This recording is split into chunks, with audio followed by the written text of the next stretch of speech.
Hey Sean, can I say something? Yep, go right ahead, Cam. Hey, I just wanted to say, guys, with this funnel thing, the the bigger your infrastructure is, the more courses you have, the easier it becomes to make these funnels effortless. And I'll tell you what, when it comes to building infrastructure, when it comes to creating more courses that you can leverage, like you can't get a better teacher than this guy right here. I mean, I don't know anybody who can do like an offer a week like that. Very few people do I know who can do another one every single week. It's amazing. So I know I'm privileged and happy to be here. So thanks, man. Oh man, you make me blush, Cam. I really appreciate that. And yeah, that's awesome. That's awesome. I don't know many people that put out as many offers as you do either, Cam. So yeah, kudos right back at you. All right, folks, before we go any further, what's been the biggest realization today? What's been the most helpful thing so far? Seeing the figures, seeing how the difference that could actually make for me, that was, and also hearing from all of you about the different ways you can do it if you haven't got anything already. That was really helpful. Thank you. Yeah. Yes, thank you. Thank you for sharing that. What else has been good, folks?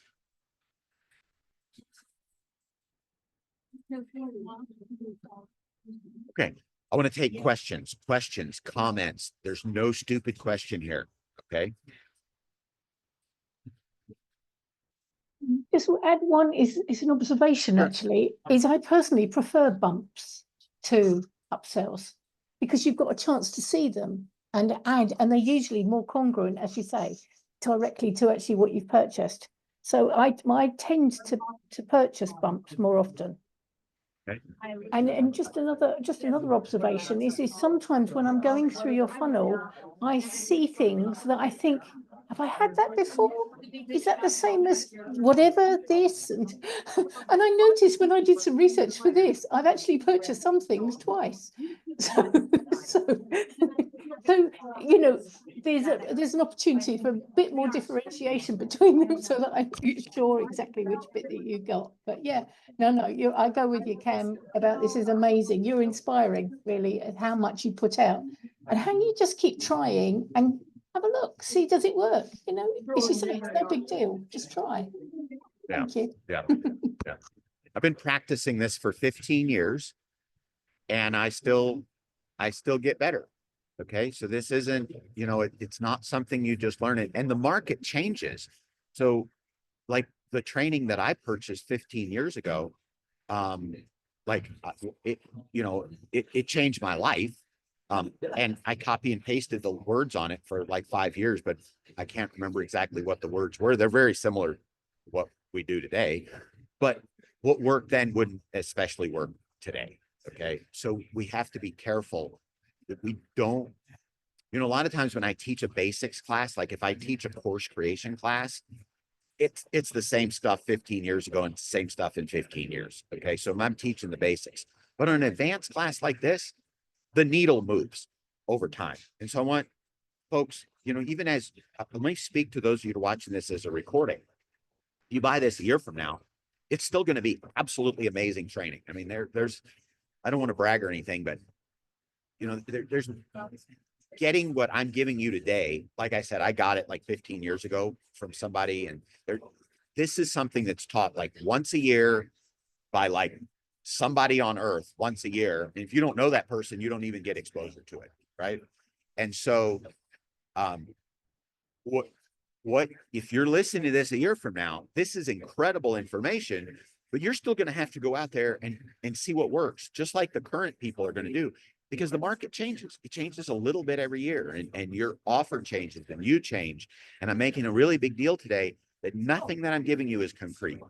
I mean, there's a few things that are concrete. One is don't ever invalidate their first purchase. Okay. They got to feel good about their first purchase. All right. The second thing is, you know, it's always an add-on that's going to make their life better. Okay. So they should always feel good as they buy things in your funnel. They should feel good about them. This is not about tricking people. This is not about manipulation. they should feel good. How many of you have bought multiple products from me before and you feel good about it? Okay. That's how it should feel. And I'm not asking you to raise your hand so I feel good. I'm asking you to raise your hand so you can see that other people raise their hand, so that you can see that when you do this, it's about making people feel good. And that's what it's all about, is making people feel good. Not just feel good. They should get something good out of your stuff, but they should feel good as they go through it. It should be a good experience. Hey, one of the best feelings I can ever have is when Cam or Debbie or Thomas, I mean, all of you here are upsell buyers. And that's interesting because, you know, if I was teaching a basics course class, in fact, I've taught some basics classes recently, and the people that show up on the classes, like they're spending their last $29 to be on the class to learn how to do this tiny little basics thing. I'm looking at this class. All of you are repeat upsell buyers. That makes me feel so good when you purchase from me and a month later you come buy more. You know why? Because it affirms for me that you got what you wanted out of the first purchase. Okay. It's not just about the money. I mean, obviously, I couldn't do this if I didn't get paid. You can't do your part if you don't get paid. So the money feels good, right? But it's more like the money at the end of the day from everybody that feels good. Your purchase, when I see it come through, it makes me feel good because it tells me that you're making progress and you're ready for something more. And that's how it should feel for you in your campaign. This should never feel slimy or manipulative, or I'm pulling one over on them or anything like that. Okay. So, and I'm only bringing that up because sometimes that's how people feel about this stuff. There's no good reason to, but I want to bring it up in case you ever feel that way. Just change your offers so they're good, solid offers, and you'll never feel like there's any manipulation or anything going on like this. You don't ever feel manipulated when you go into a burger store and the sign says $7 for a burger, $3 for fries. You only order the burger and they go, hey, you want to add fries to that? You don't ever feel manipulated, do you? You know, in fact, if they didn't ask me that and I got my order, oh man, I forgot to order fries. I would rather they ask me, do you want fries? Or do you want fries or onion rings? Or do you want this? Do you want to get a soda? Do you want to get a shake? We'll bring it to you at the end. I want to know about the extra things when I'm making that purchase. How about you? You want to know what's out there. Kind of like Debbie just said, she likes bumps, right? Bumps are cool. They add revenue, but you make a lot more revenue in the upsell campaign, okay? Because, so here's the thing, the upsell campaign, so there's two parts of someone's mind that operates when they're making a purchase. There's an emotional, logical, frontal lobe driven part, and there is an emotional, amygdala driven part of every sale. Okay? The front end sale, including the bumps, is typically logical. So you're logically saying, I'm going to get this, this, this, and this. Okay. Once that purchase is made, though, those additional purchases are driven by the amygdala. Okay. And so some of your buyers are emotional buyers. They will buy based on the emotional stuff. They buy in the back end.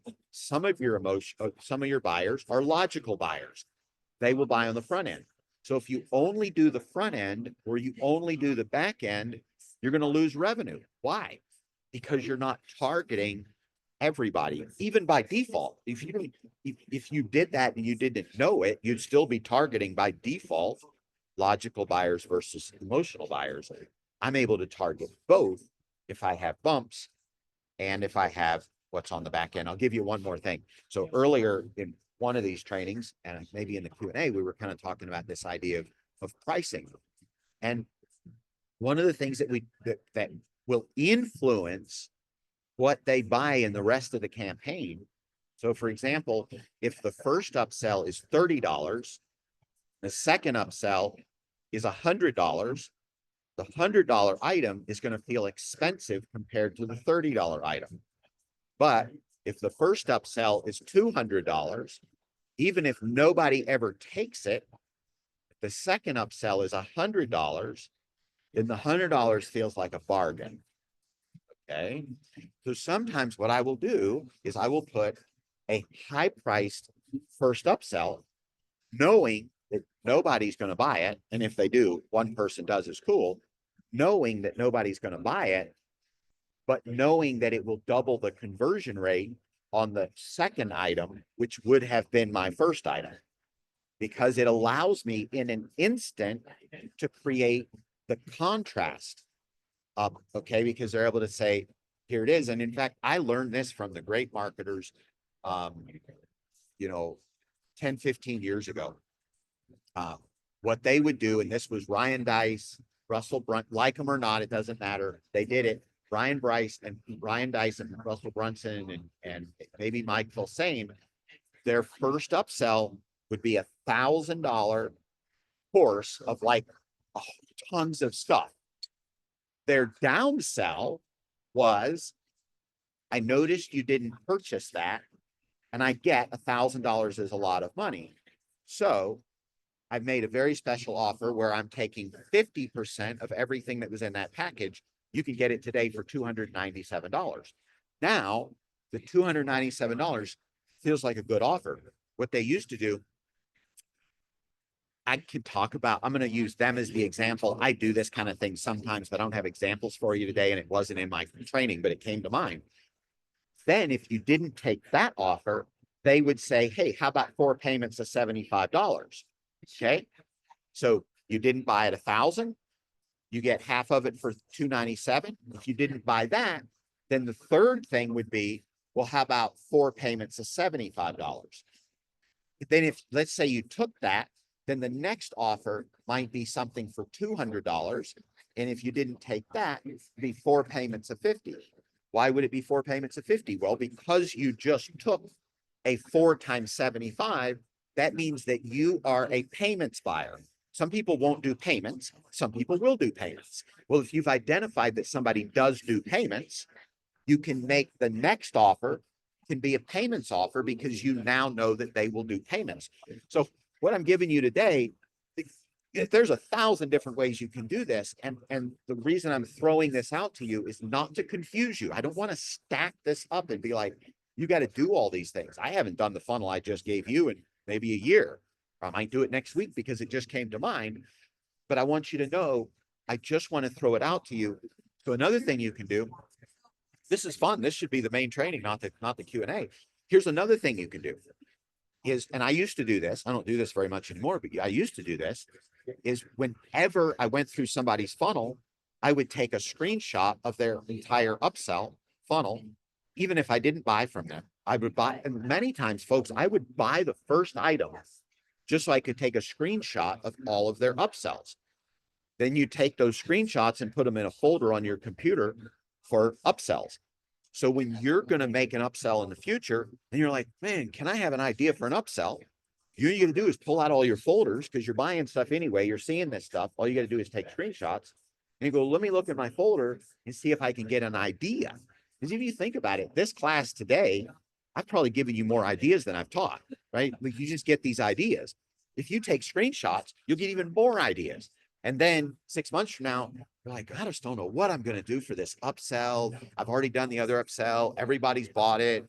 And so, I mean, I can't sell it again. You're like, what am I going to do? Oh, open up your folder, look at 100 screenshots. One of them will be like, oh, wow, I could do that. And then you go make your own offer that looks like that. Okay. So I want to leave that with you as well.